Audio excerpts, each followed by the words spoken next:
Back to the phone lines. We'll talk to Lucas next in Missouri. Hi, Lucas. Hey, Hank, it is an absolute honor to speak to you.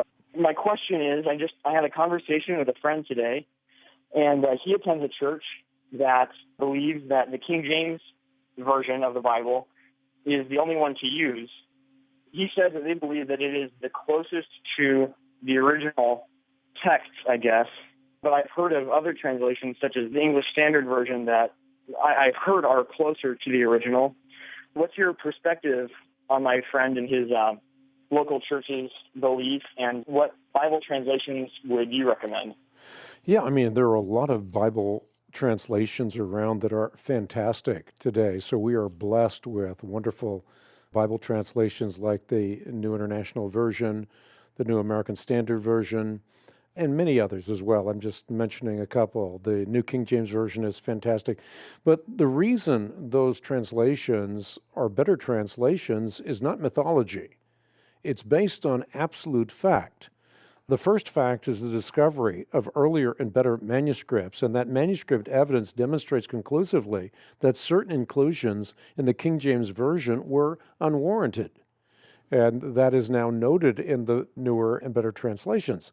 Second, there's a progress in our knowledge and understanding of the original biblical languages, and that has made a difference in terms of accuracy as well. And third is the evolution of language, which is to say there are words that mean something different today than they meant in Elizabethan English. For example, prevent in 1 Thessalonians 4:15 meant go before or precede.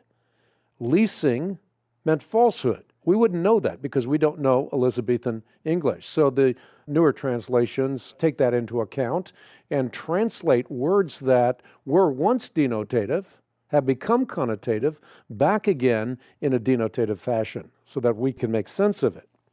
The other thing that I would say is when someone says KJV only, they're in essence saying that there is a version that came down from Mount Sinai hot off the plates.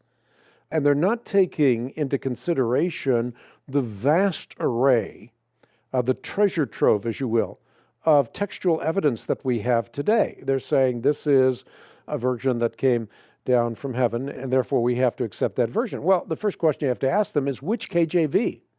Because the KJV was commissioned by King James I in 1604, was completed in 1611, and in 1611 alone, there were 3 different versions of the KJV.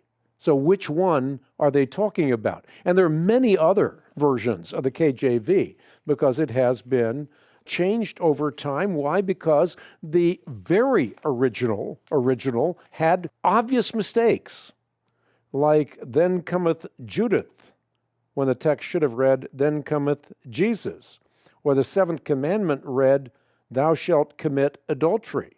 Obviously, there was a gloss, there was a mistake. And so it's important that we don't make assertions for King James Version only.